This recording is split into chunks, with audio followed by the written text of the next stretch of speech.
from town to town, from London to Taiwan. I've been all around the globe trying to protect your soul. Welcome to OFWpreneurs Podcast. The title is OFWpreneurs, Overseas Filipino Entrepreneurs with Big Ideas. Your host is JP Adena, and our guest for today is Miss Dazha Dacanay. Hello, everyone. Hello, everyone. Yan. And she's the owner of Silver Pod Studio of course, OFWpreneurs siya. And matagal ko na siyang kasama din, and marami kaming connections, kumbaga. Marami kaming reasons kung bakit kami magkakilala. But I want to ask Dazha, do you remember the first time we met? The first time I met with JP, I think, Dami na kasi. 2007? No, 8. 2000 for the alumni concert of Sarangao. Yeah, 40 years. 40 years of Sarangao. Yes, graduating year and then alumni dance. Oo nga, tapos bida ka doon. So parang... Napanood ko yung concert mo na ikaw yung bida talaga eh. Sentro ng lahat. Sabi ko, ba't gano'n wala sa amin nung time na yun na mga pabida-bida yung seniors? Gano'n eh. Big stage, right? So, nakakatawa yun. At saka, of course, we work together sa Disney and everything else in between. Yeah. Right now, ang PC na nagdidikit sa ating dalawa o nagkakabit sa ating dalawa ay pagiging entrepreneur. Or having an entrepreneurial mindset. Now, before we start, of course, we want to get to know you, Dazha. So, Dazha, if you talk to yourself as a third person, Dazha Dacanay is who? Di ba? Boy Abunda style. Okay. Very ambitious. I mean, Dasha is very ambitious. She, third person, always has this different outlook in life. If you present her with an idea, she immediately has some addition to it that will make it bigger. If you have a small idea, she always says, she adds something. She adds all the spices. Why don't we do this? Maybe we can do that, and to making it bigger. So sometimes, even her friends and her parents tell her na parang, take it one step at a time. No, Sure. You have to think big. It's always, Dasha thinks big. Yeah, I think, that's me. Always ambitious, thinking big, going a few steps ahead of everybody, at least in my mind. Yeah, and you're talking to yourself anyway, so... Yes. Okay. Very appropriate kasi this episode is entitled Dazha Dacanay with Big Ideas. So very appropriate ang ating episode para sa iyo. So what's the big idea?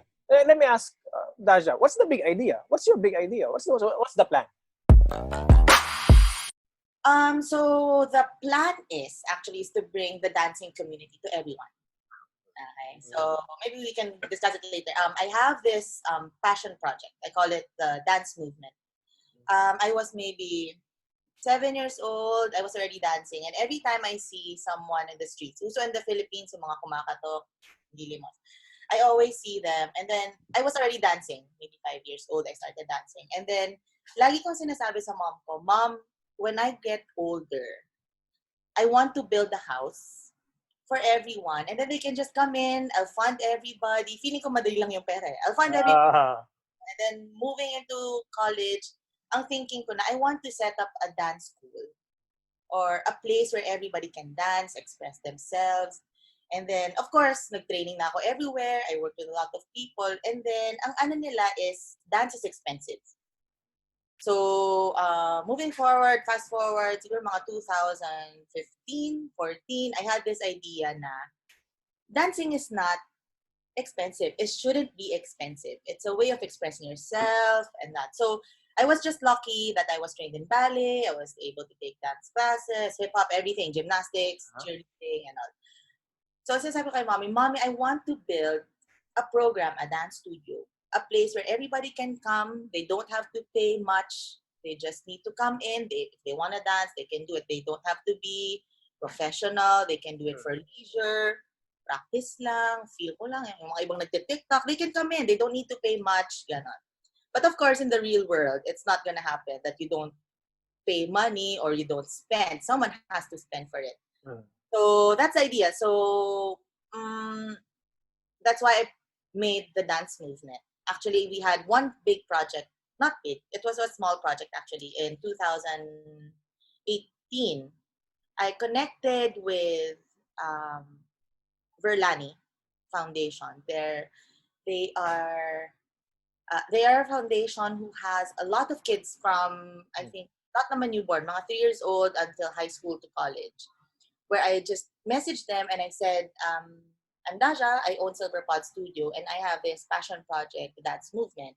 And I would like to hold a dance workshop for the kids. Like, just give me a group of kids, I'll teach them dance, and maybe at the end we'll have a dance party, we'll do a showcase.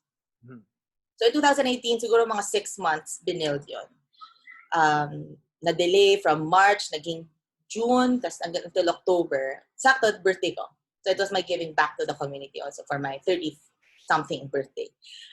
We had a workshop with about 50 kids. 50 kids. So they came, dinivide lang namin to 3 sections. After 5 days or 4 days, on the 5th day, we had a small program sa Verlani, and then we had a party. So we danced a routine, and then nagpakain din kami, like a birthday party, parang birthday party. So that's a big idea for me. It's a small step. And ang mindset ko kasi laging, something has to be big. It has to be big. So it was my first step. Na-pause lang, no? So I'm not yet home. And I really can't handle everything from Hong Kong. So, but at least I always go back to that idea na, Dasha, you already made the dance movement. I even made videos when I go to different countries or kahit sa province lang. I have the dance movement t-shirt. I had this idea before. Na I will dance, just wearing it, dance with strangers, dance with my auntie, mga tita, cousins. Na Anywhere. Anywhere. So I had clips from my trip in the US, I think Bali also. Minsan nalilimot ko dalhin yung shirt. Pero dance lang. Tapos ang idea ko is gumawa ng video all over the world, just sharing the dance movement. Kasi it's a passion project. Everybody can dance. It's not supposed to be something na you pay this much and then you become a great dancer. It's just a way of expressing yourself. So, yun yung big idea ko. Okay. Dancing to everyone all over the world. No matter how young, how old, if you need special attention, you have special needs, pwede yan. Lahat pwede magsayaw. Yeah, I saw that na meron kang para sa mga kids, special needs kids, right? And also adults, tama? Adults also. Every dancer, every performer. Ako, nangarap din ako. By the way, sa mga hindi nakakaalam, mga ka-OFWpreneurs, hindi kami ay performer. Okay? Performer kami. I dance professionally and I've worked with Daja most of my life, parang gano'n. Most of my dance career life, I associated kami dalawa.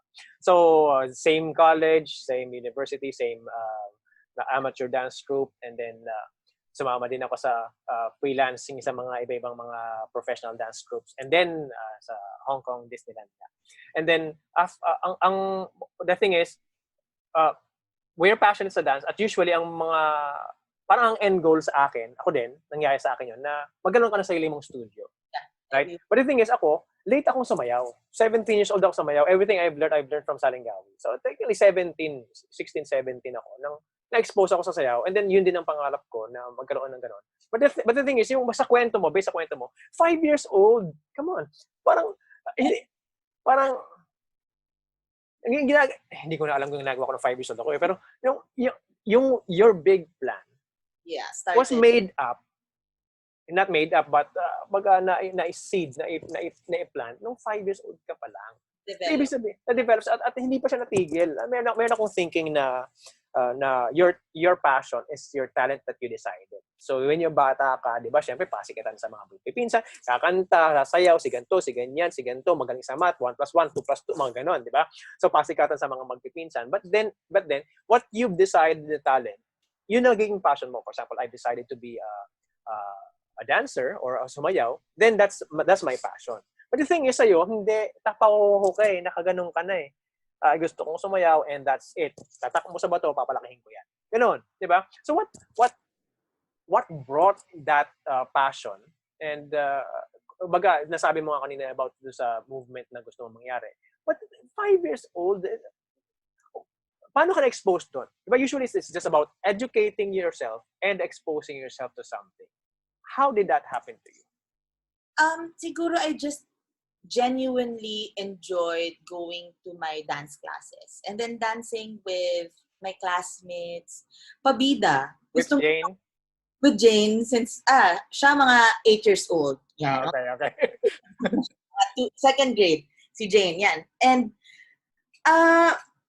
na-enjoy ko lang, yun nga, sinasabi lang parang pabida. Ganun. Yung gusto ko, nagper-perform. Gusto ko talaga nagper-perform. Inaarte ko. Imbis na umarte, parang gusto kong nakikita kong gumalaw. Ganun.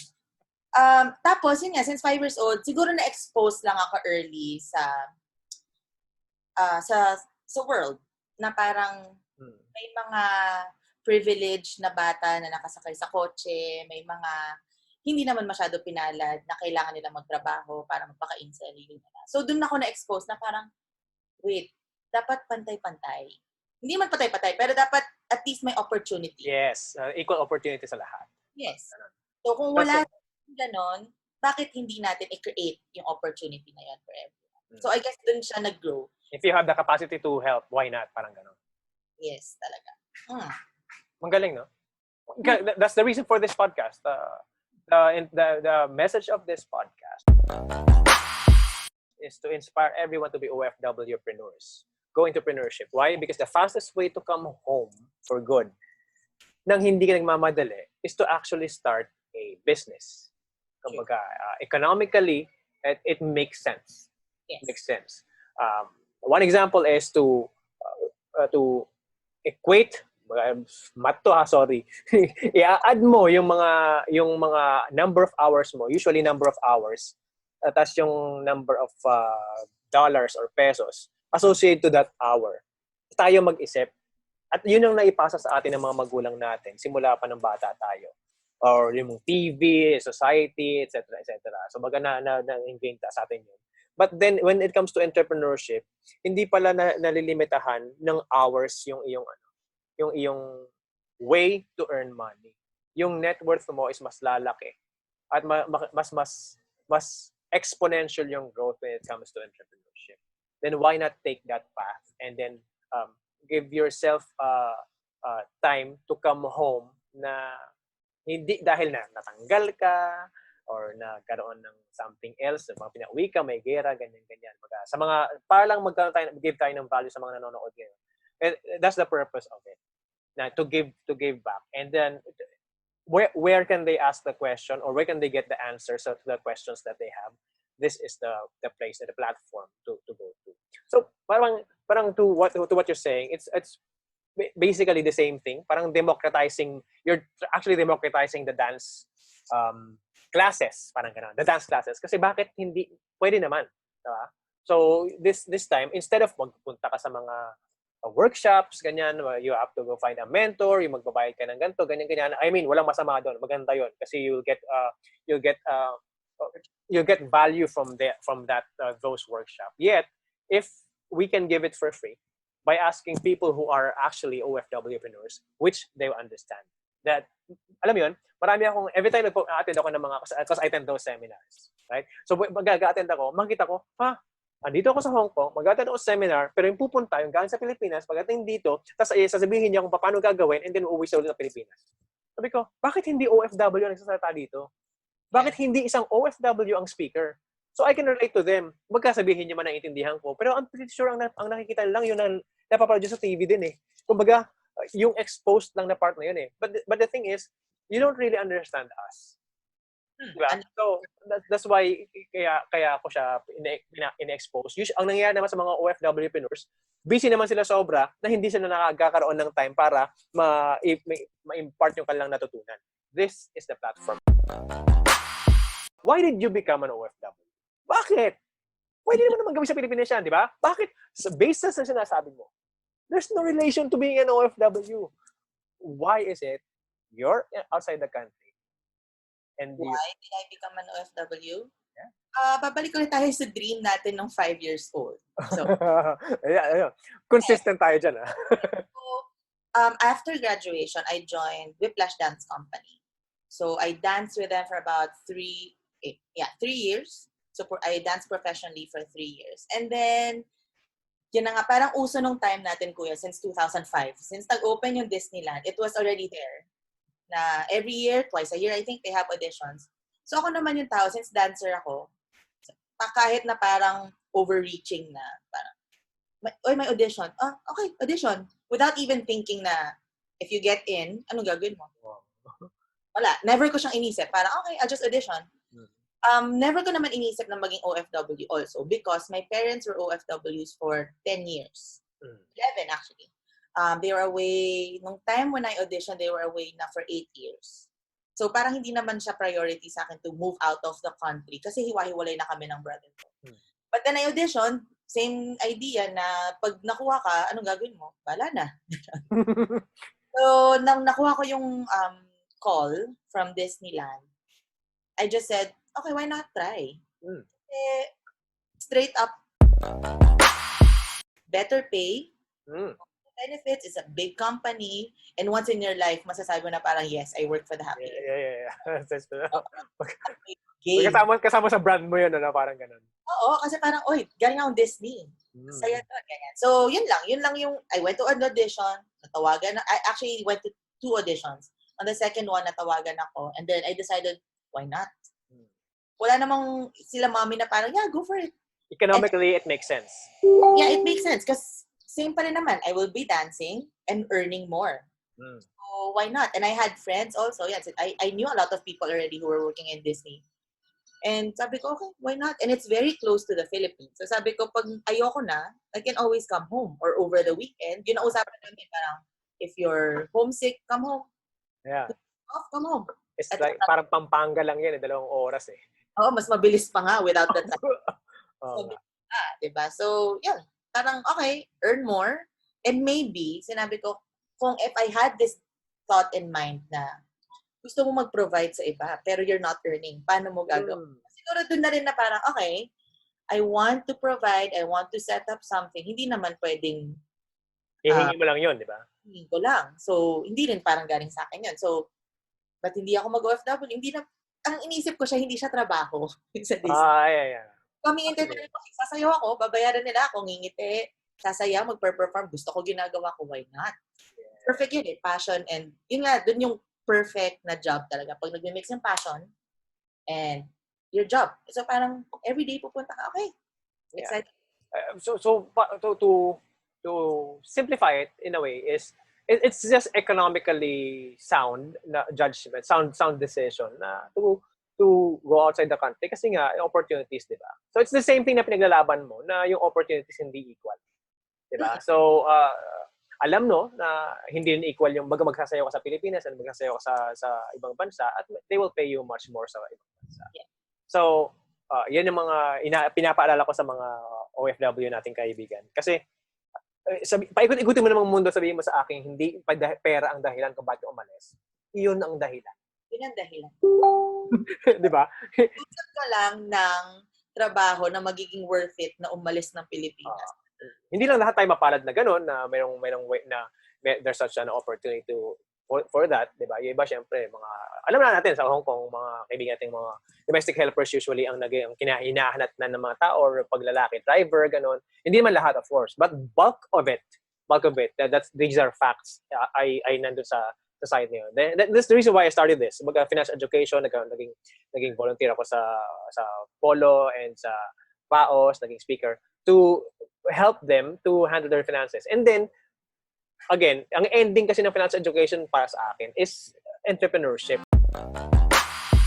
Bakit ang ending ng sayo is entrepreneurship? Pagka you had the best job ever, yet why did you start a business? Why? Alam mo yun, puro why sa'yo kasi okay ka naman.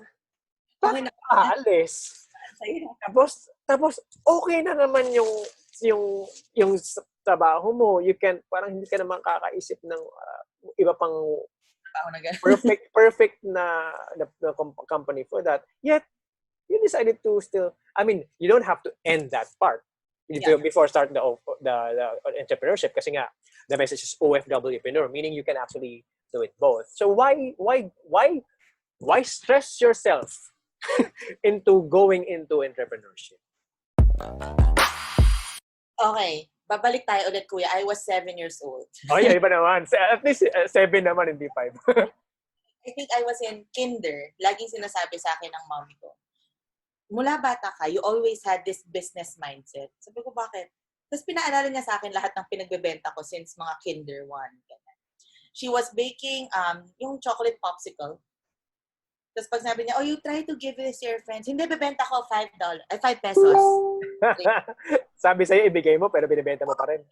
Pero nagbebenta kami sa mga office mates niya. So, nagbibigay. Sabi ko, hindi, bebenta natin. Sabi niya, okay, benta ko muna. Siyempre, papatikim ka. Benta. 7 years old. And then, moving up mga grade 2 and grade 3, may binibenta yung dad ko na almanac book.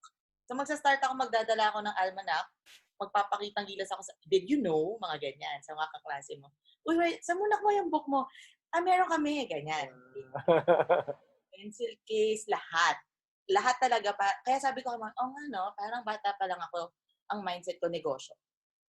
So, leaving the Philippines, sinabi ko naman, actually yung sinabi ko 2 years, enjoy ko lang yung pagsasayaw, mag-iipon ako agad, tapos uuwi ako. Ako din 2 years din eh. Sabi ko. Sabi ko, 1 contract, baka hindi ko ma-enjoy, parang trabaho yun. Second year, enjoy mo na, pwede ka na umuwi. Hindi naman talaga yun ang nangyayari. Pag nag-enjoy ka na sa Disney and you're earning that much also and you're trying to save up for something else. So, actually, Kuya, I started, medyo nawala na siya sa mind ko. Lagi lang na, tatayo ako ng studio, pero wala naman akong ginagawa. Honestly, wala akong ginagawa mga 3 years sa Disney. Wala. Okay, tayo akong studio. Umalis na ako sa Disney. Basta dream ko magtayo na studio. So parang, pati friends ko, akala ko ba uuwi ka na? Pati sila, mami, so what's your plan? Tatayo na studio? Wala naman. Asan yun? How much na yung na-earn mo? Basta, mag-iipon pa ako. Ganon. So in 2017, I was already working in another company, Bounce. It was an Interpark. Magsasarado na siya because someone, nagka-problem. It's common in Hong Kong na yung mga rent, di ba? Business because of rent. So, nung magsasarado na sila, so medyo problemado na ako. Sabi ko, umalis ako ng Disney after 2 years, mawawalan ako ng trabaho. Na hindi ko alam kung saan ako pupunta. Pero okay lang, sige, positive tayo. A friend of mine and my seniors, my ates in Whiplash Dance Company, they had this dance studio sa Pasig. Napuntahan ko siya once. Tapos nakita ko sinesell nila sa Facebook. Anyone interested in a dance studio based in Capitolio, ganyan. So, nag-message agad ako, hi ate, interested. Actually, yung anak niya muna yung nag-post. Sabi ko, hi Aya. Parang marketplace lang. Click, interested. Interested ako. Tapos hindi ako sinagot. Tapos nag-post na nga si Ate Tin ng Whiplash. Nag-post siya na parang interested to buy, ganyan-ganyan. Minessage ko sa personally kasi ang dami na nagko-comment. Minessage ko. Sabi ko, hi ate, are you giving up the studio po? What's the deal? Sabi ko, I'm really interested to get the dance studio. Alam kong mawawalan ako ng trabaho, pero parang okay lang. Kung magkano, bahala na. Parang ganon. I really want the dance studio. Tapos sinabi niya, yeah, Dazha, it's this much, ganyan. Tapos napaisip ako, sabi ko, kunin ko na kaya. Sige ate, I'll get it. Siguro As in, right there and then? Right there and then, sinabi ko, ay ate, I'm interested. Tapos parang siya, okay, so you'll just have to pay for this month's rent. And then let's talk about kung magkano na yung amount. It will include everything. Everything, lahat na nakita mo sa'yo na yun. Meaning property? It's a property that you will own? They're renting it, kuya. They're actually properties. Pero, so ang binenta nila was actually yung name ng studio, including, inisip ko na lang yung royalties, yung kasama na yung clients they built for 5 years. Magkano yung mga client base nila? Tsaka yung name recall na rin ng studio. Okay, sige, go. Tapos I initially invited my friend, si Christian. Sabi ko, Coach, may dance studio binibenta nila. Gusto mo? Sabi ko, pati si Jane. Tinanong ko, kasi sabi ko, bakit di ko kayang one-time, big time? Tapos sabi na, sige, go. Kung gaano kakabilis ma-decide, gano'n din sa kabilis mag-decide. Go, ganyan. Tapos parang, so si Christian said, sige, go, coach, go tayo. Tapos tumawad pa ako. Bilang negosyante din ako. Siyempre. Ate, pwede po bang, can I give the payment ng in 2 gives? 2 gives pa ako. Nakakatawa. Since friend naman, sabi niya, sige, no problem. Kailangan lang talaga nilang i-let go. Kaya sige, Dasha, just let us know when you will be able to pay. Ayun, tapos, hindi ko din inisip, nag-run na, may mga nag-rent na, hindi ko alam kung sino magbabantay. Wala pa lahat. Kasi nga, out of the blue eh. Oo, naghahanap na ako ng mga clients na pwede. Kasi may pa-class na ako, paggawa na ng poster. Wala namang magbabantay, walang maglalak, walang magbubukas. Wala. Inasa ko siya dun sa CrossFit sa baba. Kasi CrossFit yung ilalim and then kami. Yung girl parang, basta may dance studio na ako. Ganon. I'll start from there. That's the big small steps na tayo. Siguro nag-run kami, kuya, ng mga 3 months. Lang like that. Walang tao. Walang nag-handle sa studio. Online lang. Kaya very thankful ako sa online. Magme-message lang sa Facebook, okay, you pay here, you transfer to this account, tapos okay na, ganyan. Tapos, so si Christian yung first partner ko. And then, I had this friend, long-time friend ko na siya, si Jamie. Siya yung laging tumutulong sa akin. And a friend who does our marketing, si Tabel. Meaning, sila ay nasa Pilipinas. Nasa Pilipinas. So, kasi si Christian nasa Hong Kong eh. So, para lang malinaw sa kwento ng ano. So, the Jamie friend was in Philippines and the ex-Christian is in Hong Kong. So, Hong Kong, oo. So, parang nung mga 3 months, 4 months na kami nag-run, hindi kami masyado, kami ni Christian, busy din siya eh. Busy din siya sa Disney. Tapos, mas ako yung talagang tutok na parang, okay, silupad. So, we figured na parang, sige, ibigay na lang natin yung shares. The shares of Christian went to Jamie. Parang, pasa lang, kumbaga. Pasa na lang. Oo. Pass ownership. So, pass ownership na kay Jamie. So, ang ginagawa naman ni Jamie in the Philippines, siya yung in charge sa mga calls. So, siya yung kawawa. Siya yung in charge ng mga calls. Tapos ako lahat online. So, after, nakakatawa, online lang din, naghanap kami ng tao sa, I forgot. Craigslist. Merong isang site, hindi marketplace kasi tao to. Naghanap ng trabaho. So, nag-post lang kami na parang opening for studio attendant, ganyan. Ay nag-submit, yung unang nag-email sa amin ng resume. Got the job. He got the job. Talagang intensive. Parang nagtanong lang kami who wants to, nag-send siya ng resume. Very formal. Our Kuya Ronel. So, in 4 months, 5 months, siya na yung nag-take over sa studio. Kami, from the outside lang, email, tawag, messenger. So, pumunta ka sa Pilipinas to open it up? Or wala rin yun? Wala ako doon. September ko kinuha yung studio. Ang unang kita ko na sa kanya, I think, December. Ay, galing. December, pumunta lang ako doon na parang, okay, pinalitan ko yung floor, nag-repaint. I personally repainted. Repainted it? Yeah, I saw that post. Yes, and changed the flooring with my dad and my friends. Ganyan. So talagang dugot pawis yung dance studio niya. After 3 months. So parang, ang galing lang kasi yung time na everybody should be worried pag nawalan ka ng trabaho, diba? You know, blessings come in different ways, you know. And then, yun. Hindi ko naman inakala na, okay, that's studio. So even the business side of it, meaning registration, is also passed on to you. So parang ganun lang nangyari. Past business registration. Registration, I had to do it. Kasi they were running under Whiplash Dance Company. Hindi ka man Whiplash. So. Since sublease sila, parang very personal, parang personal space. So, hindi na nila siya pinalaki na niregister sa kung saan, ganyan. So, ako na yung nag-take ng lahat formality na BIR, ganyan. Yeah. Lahat naman of my brother. So, lahat, kuya, daddy, please help, ganyan. So, sila lahat ang gumawa ng wala yung taga-pirma, go. Ganyan. Ako taga-approve. Okay, ito na gagawin. Kung masasabi mo in starting it up, ano yung pinakamahirap na part doon? Kapag saan ka nag-struggle? Parang investment na hindi ko alam kung saan ko nilalagay yung pera ko. Tapon ka na nangyari. Although hindi naman siya ganun kalaki, kaya ako siya din kinuha. Ang puhunan ko, hindi ko alam kung, basta, parang blindly ako nag-invest na, hindi ko pa siya nakikita. Nakita ko siya 5 years ago. Na parang, alam ko lang yan, white na studio, di ba? Tapos malaki, maganda. Walang parking sa labas, ganyan. Okay, go. So parang yun yung unang struggle ko na parang, tama ba itong ginagawa ko?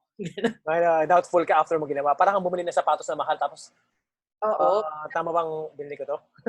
Actually, ang naging first struggle ko was, kasi firm ako na parang papalaguin ko to. Ganon. Gawa ko agad ng marketing. Logo tayo, Instagram, kahit wala, basta go. Para i-market lang. Ang first struggle ko was, nung meron na akong client, naka-lock yung studio.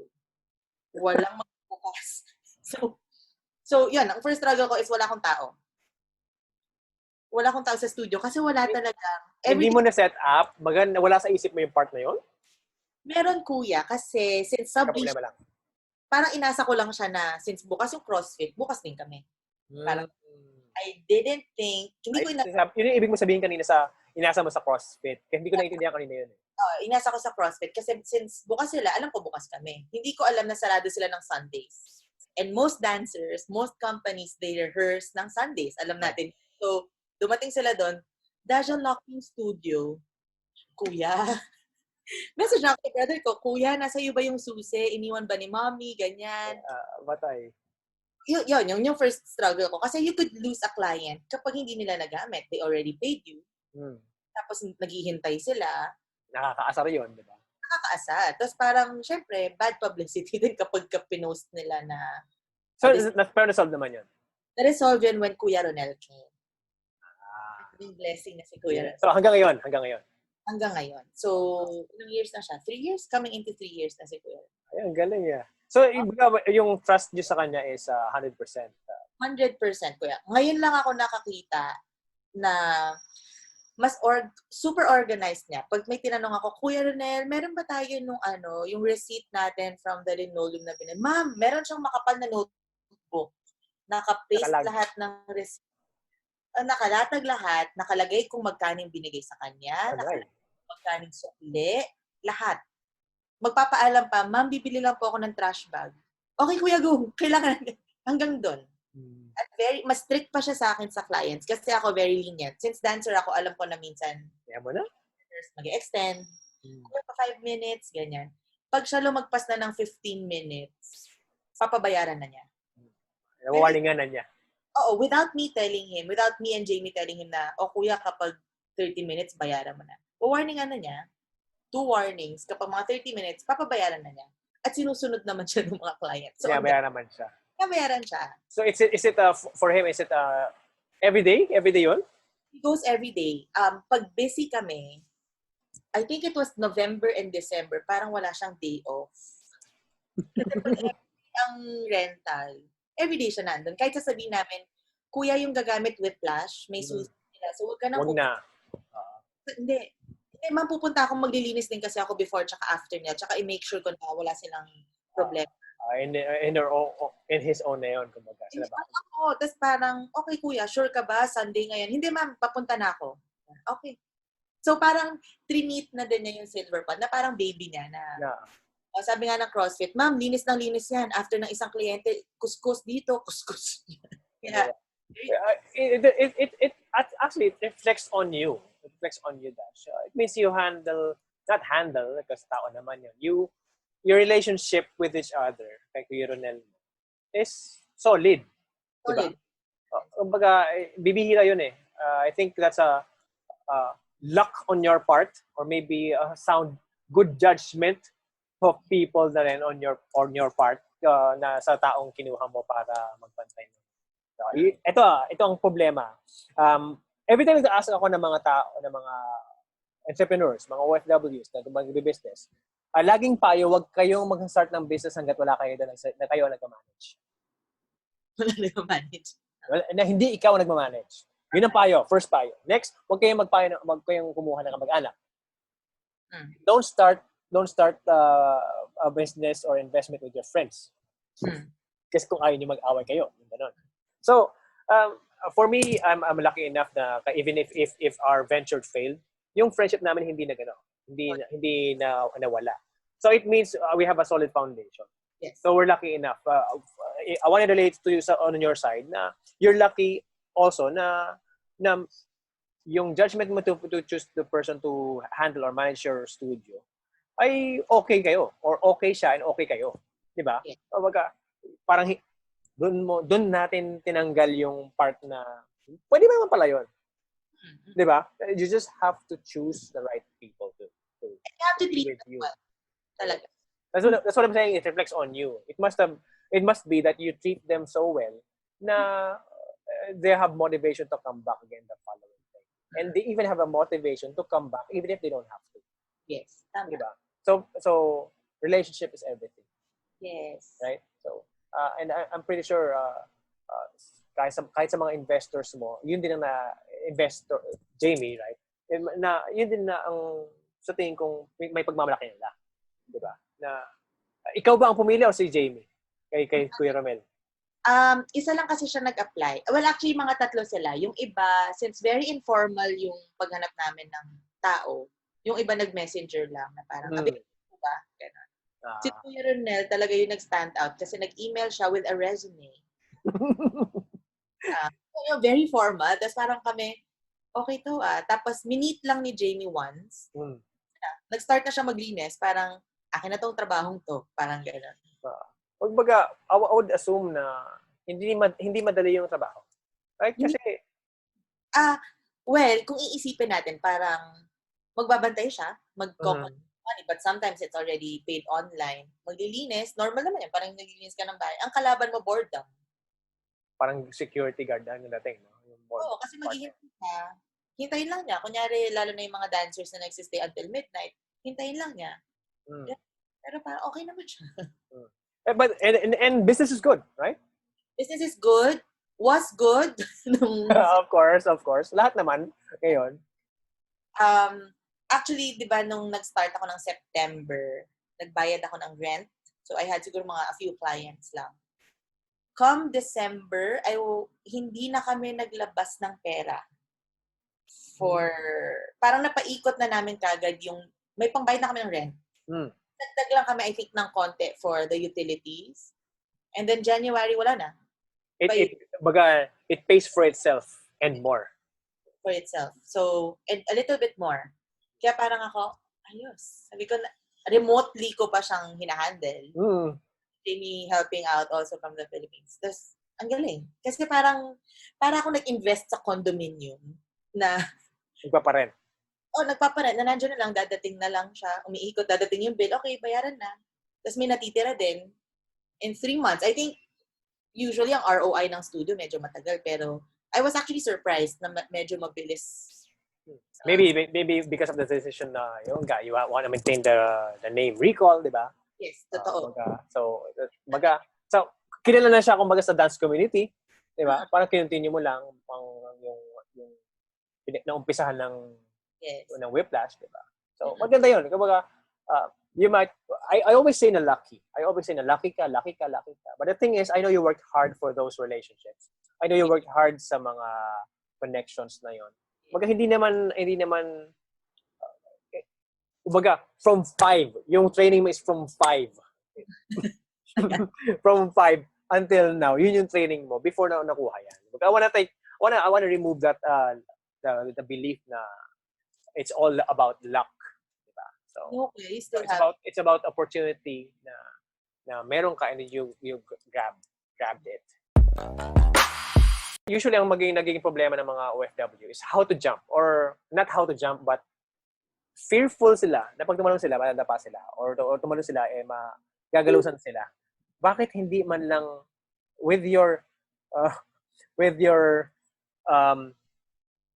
impulse to buy, hindi naman siya naging maganda yung nangyari sa'yo. Pero, hindi ka ba nagkaroon ng pag-urong-sulong?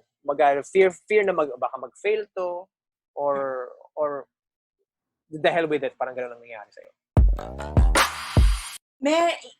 I wouldn't say na parang ayoko na. Pero dumating, since ang goal ko talaga is classes. I have a studio, so ang next step ko is to build classes. Hindi ko alam kung talagang traffic lang ba sa Manila. So I always, so yun yung passion side. Kasi we're already running on rentals. So okay kami sa rent kahit yung mga lean months namin na iniisip ko, buhay ang studio. Rentals lang, okay na. Pwede namang hindi na mag-classes. Pero syempre, yun yung passion ko. Passion mo. Makapag-open pa rin ng classes for others. Mag-set up ako ng class, titignan ko pa yung competitors, ibang studios na parang, okay, if they're having classes 400, 300 per head, ganyan. May magsa-sign up, siguro 5. Konti lang, pero sige, okay lang, mabayaran ko lang yung teacher. Dadating isa. Parang, nagpagawa pa ako ng poster, nagtodo promote ako. 5 ang nag-confirm, isa ang dadating. Parang ako, okay. Tapos even Jamie, parang sinasabi niya, gusto mo pa bang ituloy yung magpa-class pa ba tayo? Kasi, negative siya sa studio. Sabi ko, hindi, konti-konti. O sige. So, very, din naman siya, understanding na parang, sige, tuloy natin yan. Pero, passion project siya. Oo, positive din siya. Pero sasabihin niya, siguro ganito gawin natin. Mag-earlier ka na sign up. Pag wala talaga, inform din natin teacher. We'll just cancel it. So, naggaganon na kami na kapag wala talaga, i-cancel na lang. Kasi sa pupunta din yung teacher, wala naman siya tuturuan. At ikaw din mag-teacher ka na isa lang yung tuturuan mo, parang risked na lang kaya natin. Kasi hindi ka ganahan. Magturo kapag iisa adults, ganyan. So, yun yung part na parang, tutuloy ko pa ba itong pagbubuo ng mga dance classes? O rentals na lang? Pwede naman eh. Pwede namang rentals na lang. Okay. So, I just want to understand the business model nito. So, when you say rentals, medyo pa ako doon. Dito pa akong konti. Rentals, meaning, may isang, not necessarily ikaw yung teacher or not necessarily sa'yo galing yung teacher, but they rent your studio. That's it. Yun yung ibig mo sabihin sa rentals. And also, we rent out the space, kuya. So, for dance groups, they come and rehearse for rehearsals. So, ang mga clients namin now are groups of people, companies na dadating, mag-rehearse. Or, we also have partners. We also already have ballet. Meron kaming regular na belly dance. Who else? May mga yoga kami. They come and rent the studio. Okay. Not necessarily kayo yung teacher or sa'yo yung teacher. So, may classes kami, but it's not Silver Pod Studios classes. So, parang space sharing. Parang okay. Ang galing. So, yun yung bulk ng kitaan ng studio.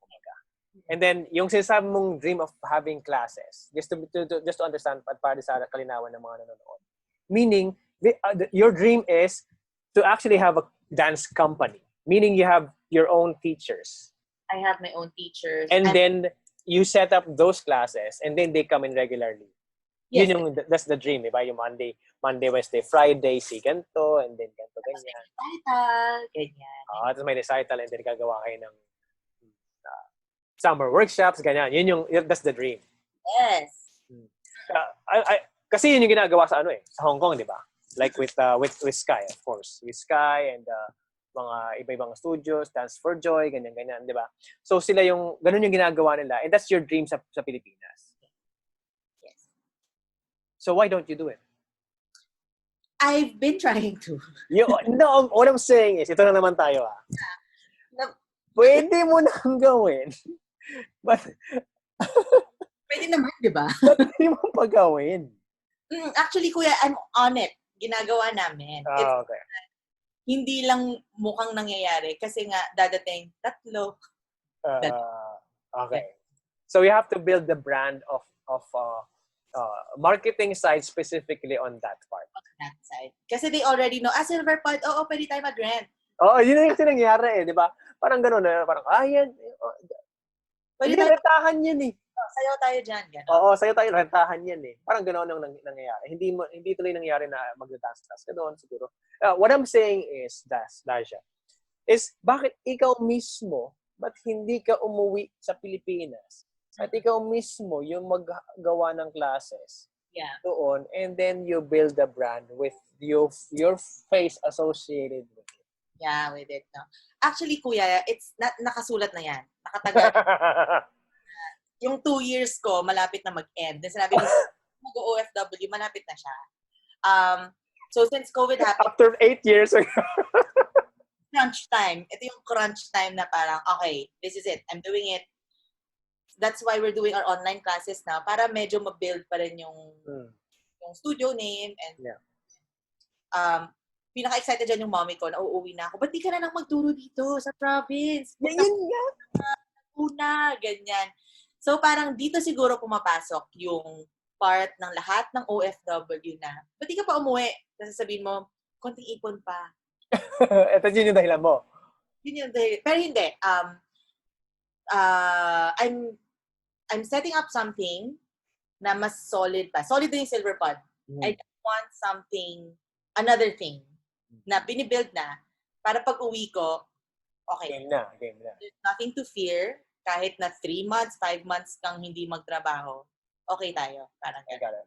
Kasi parang sa amin, gawa ka ng parang emergency fund, parang ganon. Sinaset up yung emergency fund mo na buhay ka in maybe, let's say, a year na hindi ka, walang pumapasok na pera but you're still good. And then, just to build the brand name para hindi mo isipin economically na kailangan mo trabaho and then you're not moving in kumbaga sa sales mindset na doon ka sa branding mindset and you're trying to may tinatawag sa mga startup na burn rate meaning gano'ng karami yung nagagastos mo nang hindi wala namang pumapasok sa iyo. So kumbaga you're trying to set up a fund na will support that burn rate mo para hindi mo kailangang mag-intindihin yun. You concentrate on the passion part. Okay. Kasi, kumbaga ako sa mga nakikinig, I don't know kung ito naisip nyo. So, every time magkakwento si Dasha, lagi mo naisip, pwede na eh. Parang, pwede na eh. Bakit pa niya ginawa? Alam mo yun, parang sa akin, what's pulling you back? Diba? So, kaya ako natanong kanina, is it a fear of starting up? Hindi. Is it a fear of ganito? Hindi. You're just preparing for it. You're preparing for it more. Kumbaga. Parang siya, risk naman talaga na bumalik na. Kasi you're in a totally different world. Hindi na yan yung kinasanayan mo. Baka iniisip mo kinikita mo sa Hong Kong. Hindi na yun eh. Although, syempre, livable siya for the Philippines na cost of living. Pero gusto ko lang na I always have this fear of going home. Parang lahat na, pag umuwi ako, baka babayaran ko yung bahay ko, kung hindi ako titira sa bahay, rent ako ng condo, kotse, babayaran ko yung insurance ko, so parang ang daming babayaran. So ito na yung parang final stretch. Ito na talaga to, hindi na yung 2 years na sinasabi. 6 years. So, na siya, since my studio na, I'm just trying to build while I'm still away. Binibuild ko na siya para pag uwi ko, boom, explosion. Wow, explosion, big minds, big idea na naman. Parang, okay, we're here. Parang gano'n. Ayoko lang din na, ayaw mo din kasing uuwi, tapos pag biglang kinulang ka, Mom, medyo kinulang ako eh. So parang, ang pangit naman. Okay. Parang ayaw mo lang umasa sa iba rin, para doon. I want to be fully independent na parang, nirarun ko tong business, naglalabas ako ng pera for the business, while earning something from it, tapos kaya ko din buhayin sarili ko, while doing my passion on the side, na may charity pa ako, may ganyan. I think that's the difference with us. I mean, maybe it's wrong of me. Maybe medyo nawalan akong safety net. Ako, maybe yun yung isa ko natutunan na safety net. I went all in and then medyo wala ka ng safety net. So right now, I completely understand ang sinasabi mo na yung gumagawa ka ng safety net, hindi pa man nangyayari sa iyo yung lugmok, yung pagbagsak, hindi mo pa nagagawa yun. Sa isang trapeze artist, di ba? Kahit na gano'n sila nagpa-practice sa mga pinag-aano nila, kahit gano'n na ginagawa yung ka-perfectionist na sa kanilang ginagawa, meron pa rin silang safety net. Din, kuya kahit na may safety net ka, hindi mo pwedeng i-build na sobrang laki ng safety net mo na pag-iwanan ka na. Yung parang lagi ko nga sinasabi, if you want to start something, go for it. Walang perfect timing, walang enough ipon. Parang, you have to go for it. Parang kunyari, may mga nakakausap ako na friends. Nepali naman siya. Sabi niya, I want to start my own salon. Tapos sabi ko, go for it. Tapos sabi niya, no, I need to save more. Sabi ko, you will never get that and much money na sasabihin mo, ready na ako. You're just gonna go for it. And then, pag nandyan na, kailangan mo ng bayaran eh. Hindi ka naman biglang titigil na kung wala nang pabayad. Tutalbuhin mo talaga hanggang mabuo. So, there's no... Tama naman na may baka isipin ng iba walang timing. Walang hindi, pero kailangan din yun yung calculated risk, I think. So, that's actually the best term for that. Calculated risk. Risk na you go for it, kahit may konting safety ka, pero kailangan, ganon, may drive ka for it. Kasi kung hihintay ka lang magiging gato ka 8 years. Your 2 years will become 8 years. Parang ganon. Become 8 years. So, yeah, kailangan isipin mo din. You have to set your mind into it. Okay, this is what I want to do. Yung itong enough money ba na to, kaya nang magtayo ng business, kaya na, may konting safety, pwede, go. Kasi mapag-iiwanan ka. Parang sa mga pyramiding lang yan siguro ng iba na pag inunahan ka ng iba, nauna na nasa taas na sila, wala ka na. Wala nang matitira sa'yo. Parang gano'n. Yun yung iniisip ko. Kaya ako din kinuha yung studio. May pera ba ako after ito? Hindi ko alam, pero get the studio. Yeah. So anyway, since yun nga, again, you might think na hindi ka prepared for that, or it might think na it's an impulse to buy that. But the thing is, it has always been your dream. Nandun ka na. Your entire life is preparing you for that instance. Yes. Na, nakita mo lang sa Facebook, but the thing is, you're already prepared for that opportunity. Ito na. It's like that. Yes. Mm-hmm. And you took it. And I took it. That's it. Right? You took action. So yun ang sa tingin ko yung medyo dapat mag-grasp ng mga manonood natin na mga aspiring OFWpreneurs ay alam mo yun, to take the leap. Yes. And yun naman lagi parang gasgas na yata ito na to take action. Pero kasi totoo naman.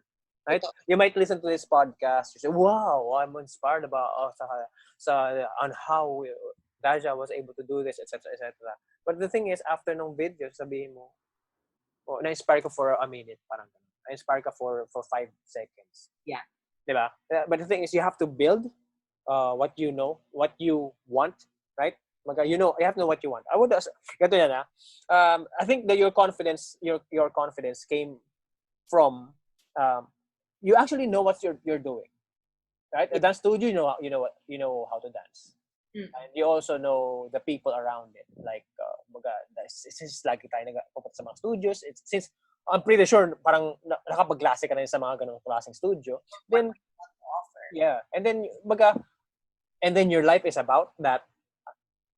If your 1,000 friends sa Facebook ay mga dancers, wouldn't you think isa doon or 10 doon ay mag-ano sa'yo, di ba? So, what I'm saying is, build your setup. Di ba?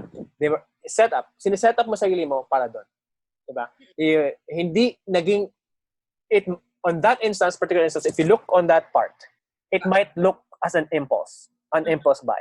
But if you look at the bigger picture, your whole life is intended to be that way. To go that way, di ba? So what I'm saying is yung lesson na pinapa-impart ko is you might think it's lucky, you might think it's impulse, but the thing is God positioned you that way, this way or that way, right? So kung ano man right now, maraming I'm pretty sure nanonood na or nakikinig dito sa podcast na masasabi nila na hindi kasi swerte kasi yan eh. Swerte yan si Dazha dahil mantakin mo, yung trabaho niya, tinan mo, sumasayaw, tapos gustong-gusto niya na, papasok ka talaga kinabukasan, paano kami? Hindi ko gusto yung trabaho ko talaga. Diba? But the thing is, you're being set up. Not really set up. This particular instance in your life is your setup. Yes. Into a brighter future. Now, there will come a day na the future, near future, 5 years, 10 years, na ma-realize mo, kaya ka pala naging domestic helper, kaya ka pala naging driver, kaya ka pala nahirapan. Kasi yung part, this time, kakailanganin mo pala yung tibay ng loob. Ano yung struggle na yun sa'yo? We made a giant leap from 7 years old to what you are doing right now. In between those years, is there a time na sabi mo, not necessarily on the business, but ayoko nang sumayaw. First, ayoko nang sumayaw. Ano yung nagsabi sa'yo na, bakit ka pa ginagawa ito? Hindi mo alam ang nangyayari. Meron ba mga instances sa buhay mo ganun? About that, well, sige, balik natin sa dancing na lang. I started young, and then, growing up, hindi ako, kung nakikita niyo po ako, hindi ako yung typical dancer body. I'm very sporty body ko since mula bata pa, na hindi ako yung typical ballerina. I started dancing ballet. Hindi ako yung typical ballerina body. So I also audition, hindi ako nakukuha, very center stage. Mali yung paa mo, gano'n. Totoo, pangit po yung pa ako, picky ako, ganyan. So, even in Disney, alam natin din yan na it's typecasting. Showbiz it's typecasting. So, napagsabihan din ako before na watch your weight, you're gaining, not gaining weight yata, para watch your weight, Dazha, ganyan. Nag-diet ako, as in super diet, pumayat ako, pero wala din. Parang you don't get, like sa Disney, for everybody po, we have parades and then you audition and then you get into the shows. Not everybody gets into that, not because they're not good, but it's because it's typecasting. So, And that's a fact. That's a fact. Yeah. That's a fact. Talaga. So, hindi rin ako nakuha sa show. So, parang ako, okay. Yun yung, pero hindi mo siya pinapersonal hindi mo siya pinapersonal na hindi ka nakukuha sa show, hindi ka nakukuha sa whatever performance. So, okay lang siya. But, siguro dun na ako nag-stop na iniisip ko na dancing is just para sa akin na siya. Hindi na siya for other people. It's not like I don't dance because I want to. Hindi na siya pagpapasikat. Hindi na siya pagpapasikat. It's already self-expression. Na parang it's just what I enjoy doing. It's my passion. Parang gano'n. So, hindi naman sa ayaw ko ng sumayaw, kuya. But opportunities came also to me. Na since nga, I stayed in Disney for 4 years. Tapos nagka-opportunity, if you remember, there was an opportunity to open an interpark. So parang going to it, sabi ko, kung hindi ako magsasayaw buong buhay ko, tatanda ako I was also injured. I had that knee surgery. Yeah. So naisip ko, kung hindi na ako makakasayaw, hindi na ako makapag-cruise, or hindi na ako makapunta sa big shows aside from Disney, I have to set myself up also while I'm still young. Doon ko inisip na I can always dance. I can always dance at home. I can always dance with my friends. Racket dito, racket dyan. Pero moving forward, pag dancer ka, gusto mo magsayaw pa hanggang mga 60. Sasabihin. Realistically, hindi naman siya. Merong iba. Oo. Meron, pero it's also siguro sila, mga 60, may mga dance studio, pero sila pa rin yung iba na yon. Hindi na sila performer, but they teach, they own a dance company. So doon ko na inisip na I have to think ahead na kung hindi na ako magdi-Disney, I was 28 yata when I left Disney. Kung hindi na ako magsasayaw, uuwi ako. Tapos, ano na ko? Sabi ko. So doon na, nung nagka-opportunity to leave Disney, grinab ko siya kasi thinking na baka this might lead me into something bigger. Baka pwede siya back up. Yeah. Dancer, pwede akong into something. I taught playgroups, I taught that. I'm still teaching dance. I do teach playgroups, I teach dance. Doon ako nag-start mag-aral. I took education units. So I became a teacher, yung gusto ko talaga before. So parang sineset up ko sarili ko. And then slowly, I moved up the company. I became a supervisor. And then I left again. Nag-open another company. Ganun ulit. I started from the bottom. Now we're here. And then I became a supervisor. And then it also helped. Kuya nga, yun yung sinasabi mo, it's the journey na yung mga struggles mo in the beginning, kapag parang, you just have to, kundari, sinabihan ka hindi ka pwede sa show, you don't stop. You keep going. Parang, kaya sa company, pinagalitan ka na manager mo, may mali kang ginawa, sinigawan ka ng customer, you don't stop, you don't quit, you just keep going. Parang sa business, walang nag-attend sa klase mo, you don't stop with one dance class, you open another one, and then you hope for the best, you do your best, and you hope for people to see you. Parang ganun. So, yung mga natutunan ko sa Disney, na-apply ko sa next company, hanggang naging supervisor ako, and then now, sa company na to, na-apply ko rin siya. So, pati yung management side. Nalaman mo, kumbaga. Kasi you get ideas, Start up it was 2 new companies in Hong Kong. So, from the start ng operations, nalaman ko kung paano, ganyan yung business. The pioneering side and to growing bigger. Yes, this is how you start up a business. This is how you market. This is how you handle your people. This is how you schedule 250 people in your company. So, yun na-apply ko ngayon sa Silver Park. Galing, no? And you wouldn't have any idea. Or maybe you will. You might have learned it on the way. But the thing is, it made it easier for you to do what you're, parang ang galing, It's all, very appropriate yung wording na umpisa natin, which is the setup. Yeah. Everything you're doing right now is a setup for you to build a career outside or a career outside performing, and then yung ikaw na yung gagawa ng studio, which you already started, right? So what I adore about you is you madali ka mag-move on. Madali ako mag-move on.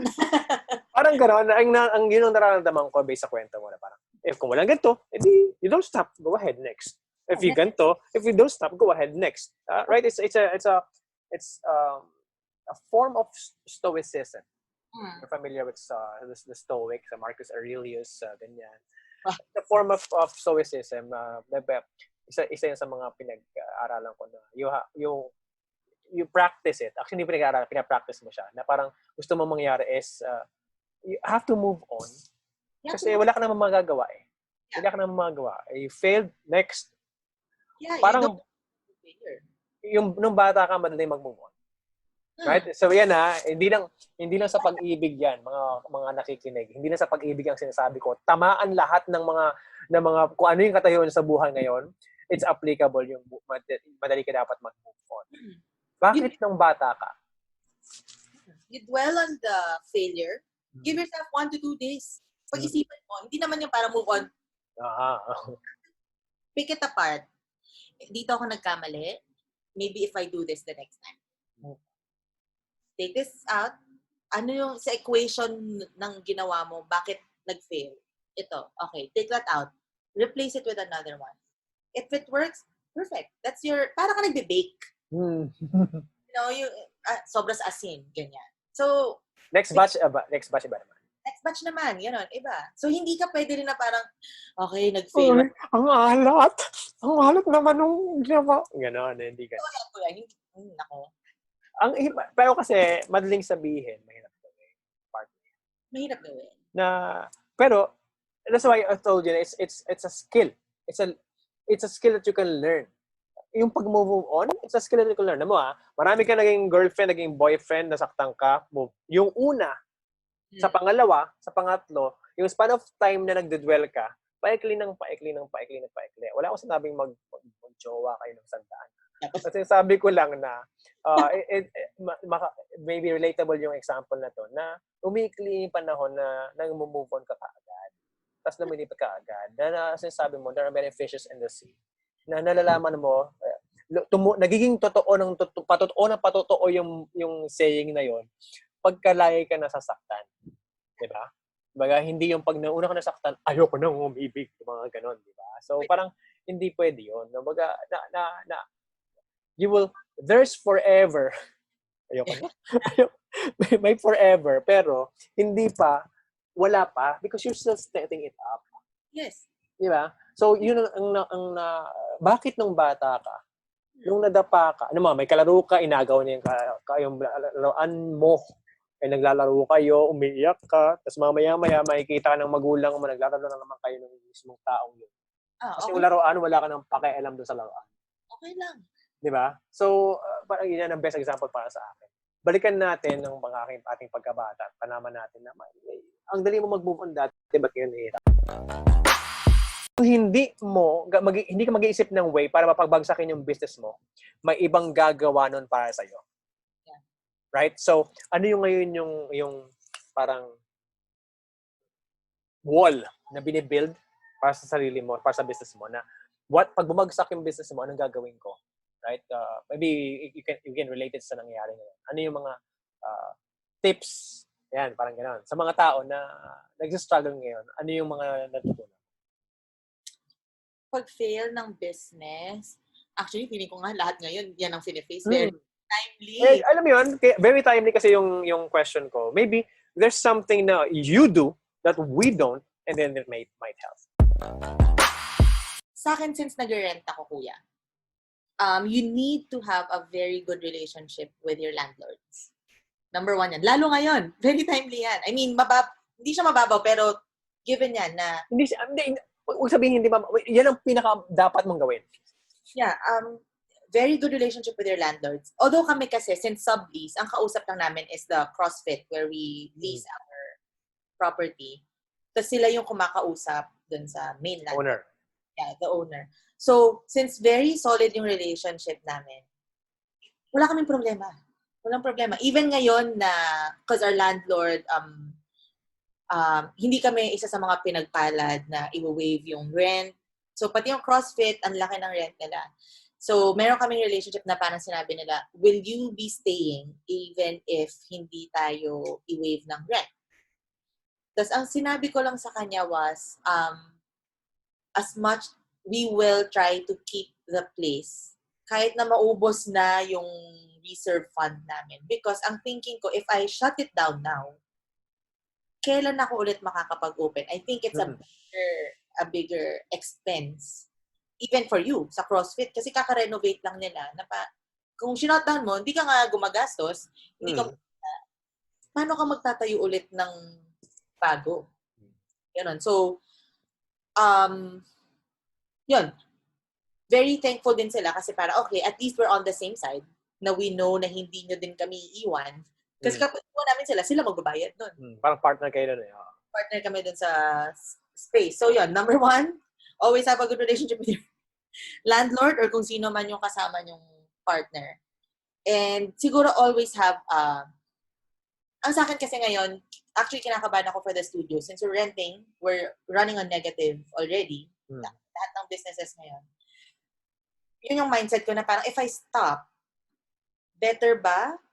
Hindi nga ako maglalabas ng pera, pero how will I continue this after? Ang gusto ko nga is umuwi na. So kapag ginive up ko na siya now, babalik na naman tayo sa 2 years, magiging 8 years na naman tayo. So dun na siguro yung drive na kailangan very passionate ka about your business.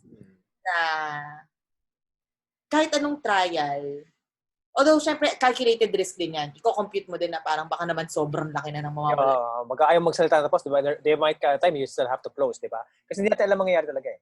Oo, kuya. Actually, iniisip ko na yun. Pero up until now, nakaya ko pa, fight tayo. Parang gano'n. So that's why we're setting up our online classes. Not to earn. Actually, we're not earning big from online classes. It's also to help the other choreographers and teachers na walang trabaho ngayon. Kasi sila din, baga yung mga dati nag-rent sa'yo, hindi mangyayari dahil sila din mismo yung wala trabaho. Yeah, so yung mga teachers to help them also. Ang sa akin nga, ang sabi ko kay Jamie, okay lang sa akin na hindi tayo kumita. Sabi ko, as long as the name is still there, so when we open, oh yeah, silver pod. Tsaka parang iba yung dating, diba? When you hear of insurances, when you may mga insurances tayong binibentahan tayo, di ba? Ang nangyayari sabi nila, we've survived 2 world wars. Mga ganun, di ba? 1898 pa kami. We've survived 2 world wars and the Spanish flu and the depression and to ganyan. And we survived it. That's why, that's how passionate we are with our, mga ganun, di ba? Solid. Di ba? Yun sa tingin ko, yung mapagmamalaki mo, it's still a risk. But the thing is, yung sinasabi mo is, if we survive this, right? If you survive this, then that's actually parang scars of war. Yes. Nangyari na parang if I survived, di ba? If we survive, if this studio, if everyone else closed down and we survived the studio, di ba? Even with the pandemic, then you're in good hands. Parang ganon, di ba? Na you're in good hands na whatever na ano pang mangyari, hindi na mangyari ulit to eh. Mga ganitong panahon eh. If we survive this, then masabi ko sa inyo na, you will be in good hands. Yeah. Hindi namin kayo iiwanan sa ere. Diba? Our services will still be there for you online, etc. Ito pa nakakatawa. Bigla kayo nag-online. Bigla lahat nag-online, di ba? Na alam mo yung mga business before medyo meron pa silang certain naivete na pagiging naive na sinasabi nila na hindi, kaya ko yung gawin niya ng Facebook lang. Mga o kaya yung hindi ko kailangan ng ganito, hindi ko kailangan ng ganyan, hindi ko kailangan ng ganito sa online. Baga, hindi, mga kapitbahay ko, okay na ako, may bilhin naman sila sa akin. This time around, na-expose na ngayon yung kahinaan natin na minsan, yung face-to-face, right, ay hindi sapat. I mean, wala akong sabing stuff na yun, gawin niyo pa rin yun.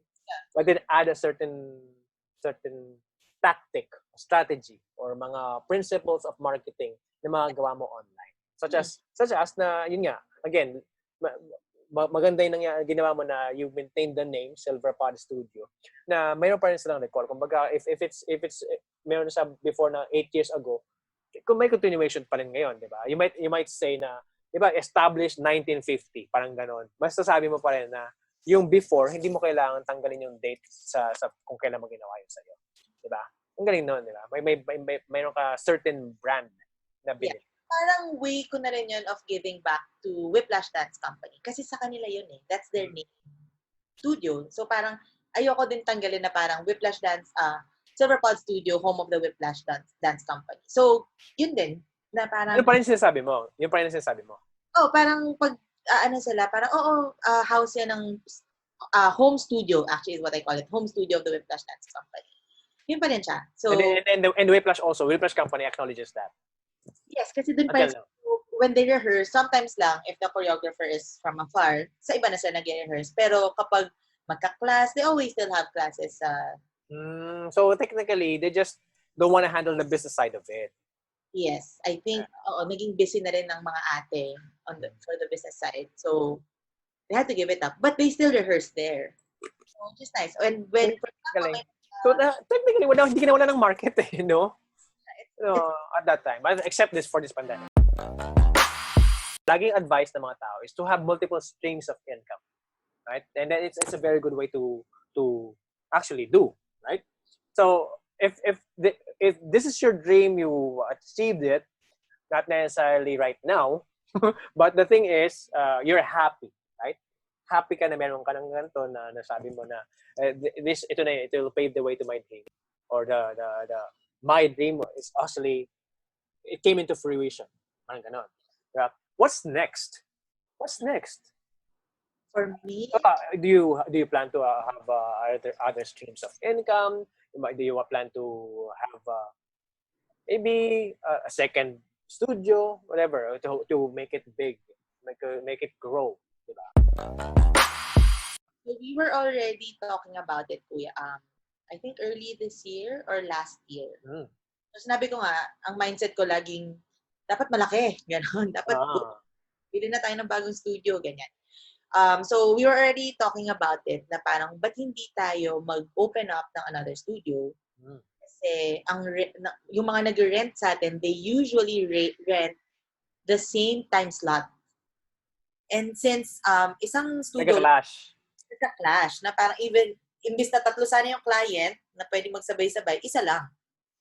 So, minsan, siksikan pa sila, gano'n. So we can cater to more clients, and para din may space ako for when I come home to actually do classes. Kasi ngayon parang mamimili ka, magpaparent ka ba na sure income? O ikaw. Or magpapagod ka ng classes na negative ka. So, syempre, sa ano pa rin, it's the business, gusto mo pa rin kumita, may pambayad ka ng rent. So, iniisip ko before, ba't hindi tayo kumuha ng isa pang studio? So, hindi ganon kalaki, like the main studio. Let's divide it in 2. So, we'll arrange the time slot na may pang-rent yung isa, and then yung isa may nag-run na classes. Pag walang class, open for rental. Parang bigger shot. But, yun nga lang, iniisip namin, if we open too soon, baka magwatak-watak naman yung client. Yung akala nating punuan before, hindi pa yung mga rent. So, yun. But it was already in the talks. Naghahanap din kami ng location kung saan ang pinaka-okay na area. Nagkaroon ng COVID. So, na-stop. Everything is put on hold. Now, ang galing nun. So, now, maiba tayo. Masyado tayong mabigat, masyado tayong business-oriented. I wanna ask, ano ngayon yung ginagawa mo ngayon? Wow. What is your... For example, nanonood ako ng Korean novela, for example. Hindi ako nanonood, pero just say, nanonood ako. Opa. What is your escape now? Kasi you really have to have an escape right now. What is your escape? From all the work? From all that's what's happening. Work, protests, COVID, what makes you sane? Makes me sane. Okay. I was yung the company I work for now, Super Parks and Indoor Park, we closed for a month.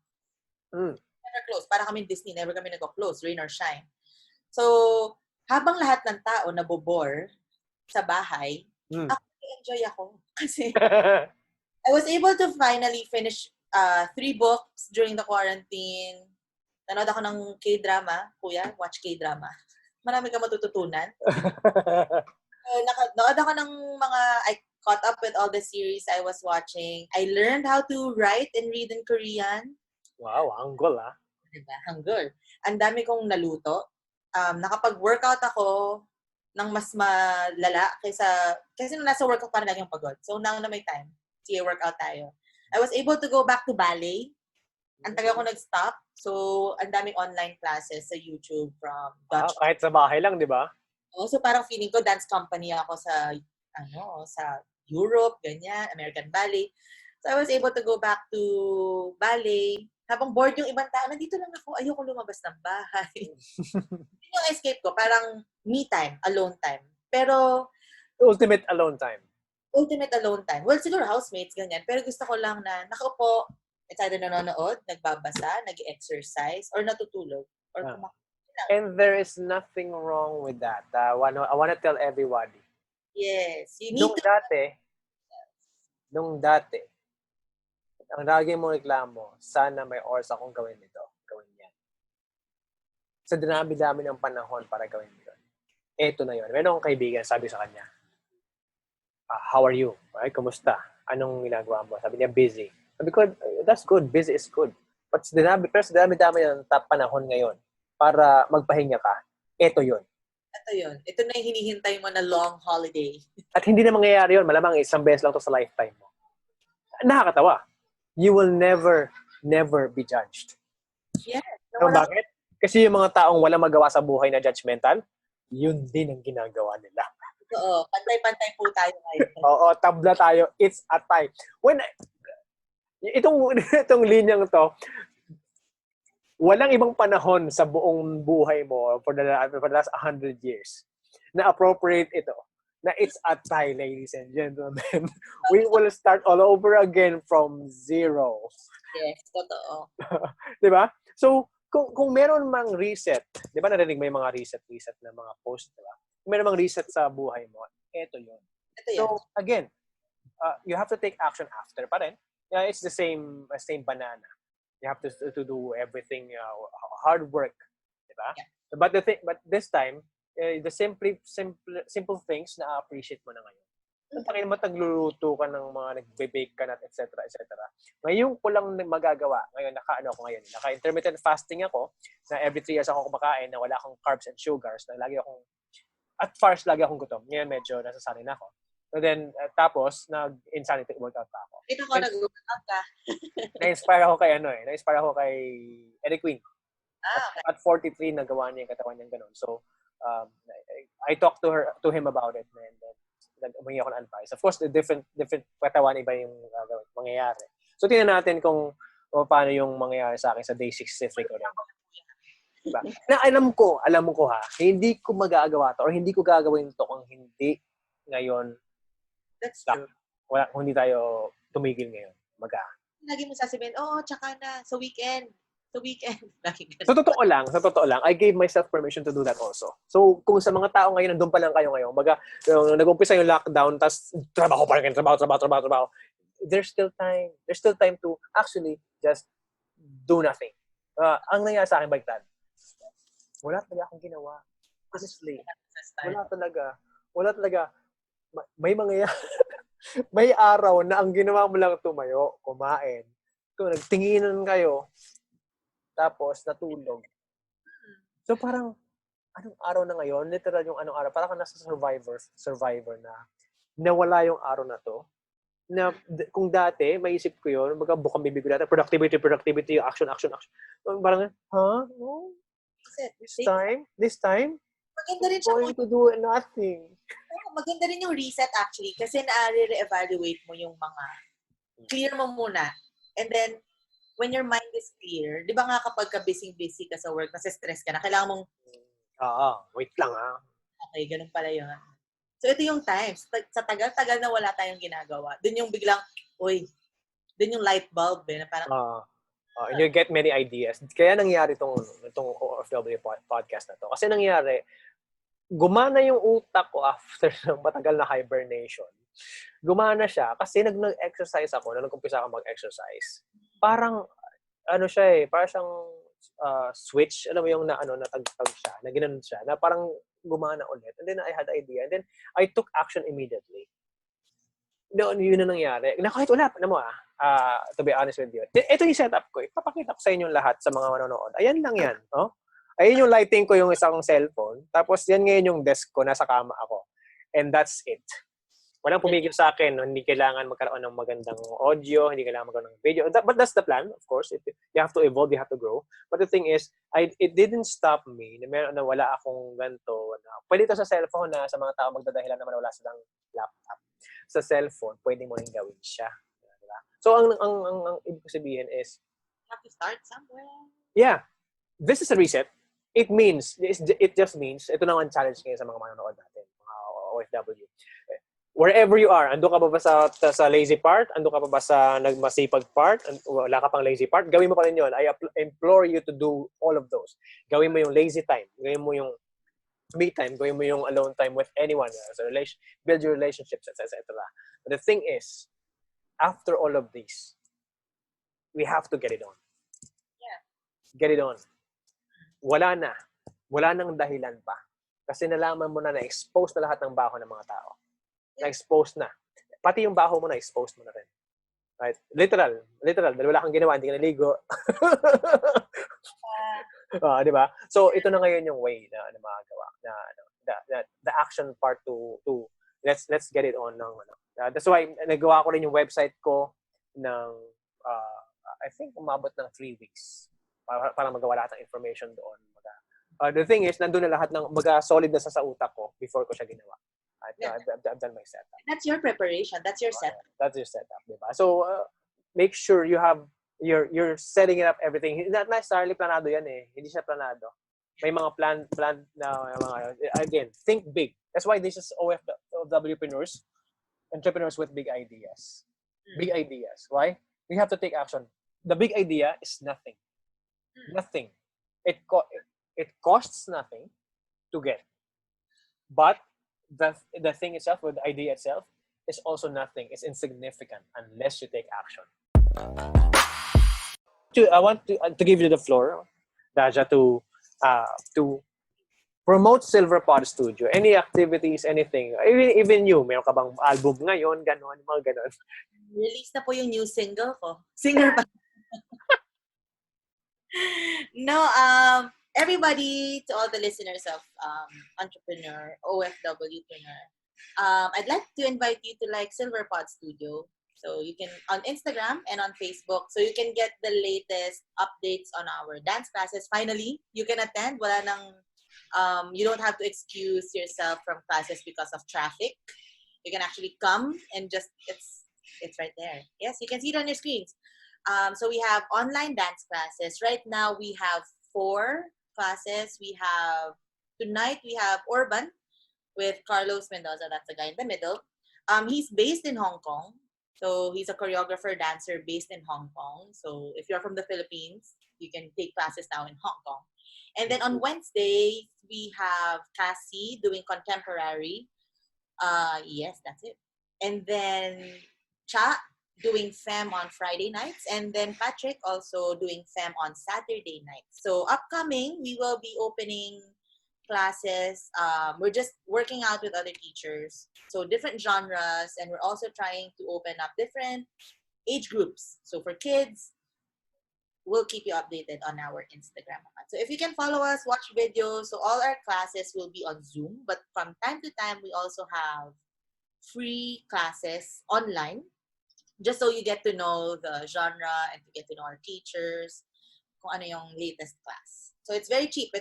If you attend one class, it's only 150. No, it's 180 if you take one class in pesos, and it's 150 pesos if you take at least 4 classes. So that's only 600 for 4 classes, which is actually very cheap. Classes run for about an hour 15, an hour and a half. And you get to see your teachers. So this was our contemporary class. And also available siya all around the world. We have PayPal. You can also do that. Yeah. And, we're open. We actually have students already from Middle East. So that's good. We have students from Hong Kong taking classes with us. Philippines, of course. And so if you can come and join us, we have a class tonight, 7 p.m. with Carlos. Just go to the only way to take the classes or to book a class is through Instagram, right? Yes. You DM on Instagram. You can either message us on Facebook, Silverpod Studio, or you can click on this Google form, or you can just directly message us if you're short on time. You can click on that. You can register for the classes. You can just message me. I am open 24 hours. I reply 24 hours. Yeah, so you can get all your details there. Yeah. Okay, that's it. That's how easy to take the online class, right? Just go to Google form and that's it. Yes. Okay, perfect. So let me stop sharing this. Okay, so any other things na bukod doon? Like, do you have a YouTube page, a Facebook page? You wanna build the platform? Anything? Our Instagram account is actually connected to our Facebook page. Anything that you see on Facebook is also on our Instagram. We haven't built our website yet, just because we didn't have much classes before. So maybe eventually we'll work on that. But for now, it's only Instagram. Okay. So watch out for that, and then maybe pag matapos na yung 2 years ni Dasha, sa Pilipinas na siya at gagawin na niya yun, makikita niyo na yun. Matapos na yung 2 years niyang stint sa Hong Kong. Guys, kayo mag-ala, 2 years na lang. Malapit na matapos yung 2 years niya. So for me, it's all handles as JP Adena, all handles. Like Twitter, Facebook, Instagram, what have you. LinkedIn, I have TikTok, I have Kumu, and also if you follow this OFWpreneurs Podcast, it is under the YouTube channel JP Adena as well. So it's the OFWpreneurs Podcast is a playlist on this channel, the JP Adena. That's it, JP space Adena, Adena. So follow that, subscribe. I wanna take this opportunity to thank Dazha. Di ba parang ano lang eh. Parang guesting lang sa TV. Ito na po yung flowers. Parang gano'n. Chance. Kasi you know, I really appreciate those who said yes. Kasi nangyari, when I go live, walang nanonood. Yeah. But I don't care. What I'm saying is, I appreciate sa mga taong wala pa naman ako mapagmamalaki. Alam mo yun, hindi pa naman malaki yung YouTube page or yung YouTube channel. But all the people, again, this is the setup. All the people that I've known before, right? When I asked them, I appreciate that they said yes, because I know real busy people have time. Yes, that's true. Diba? So natutuwa ako sa mga tao nag-said yes. Again, I'm not dissing out the people who said no, because they really might have the reasons. I accept all reasons. Hindi yan diss out on you. But of course, I'm still going to ask you. Don't worry. I'm going to ask you again. It's good.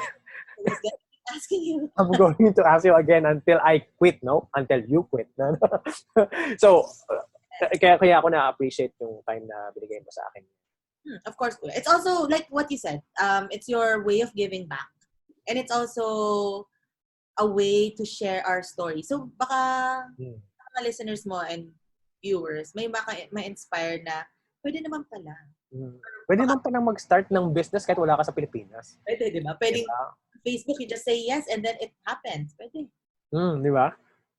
Just remember to work hard on your setup. Di ba?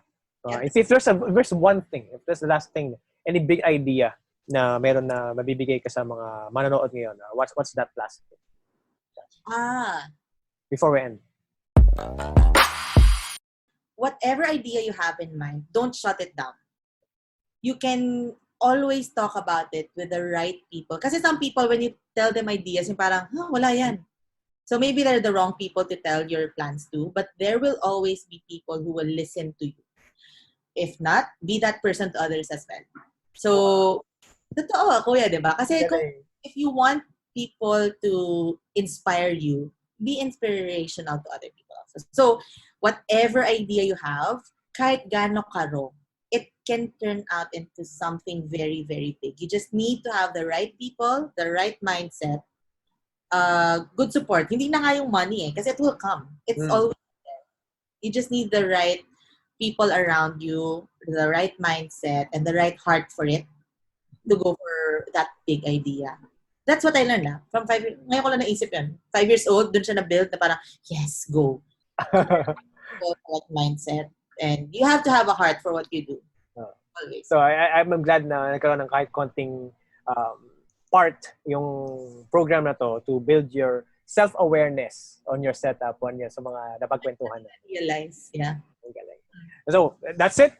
We don't have anything. Good afternoon, good evening, good night, good morning. So kung saan man kayo sa buong mundo na nakikinig, salamat sa pakikinig first of all at sana na may natutunan kayo kahit konti. That's it. Bye-bye. Bye. I've been all around the globe trying to protect your soul.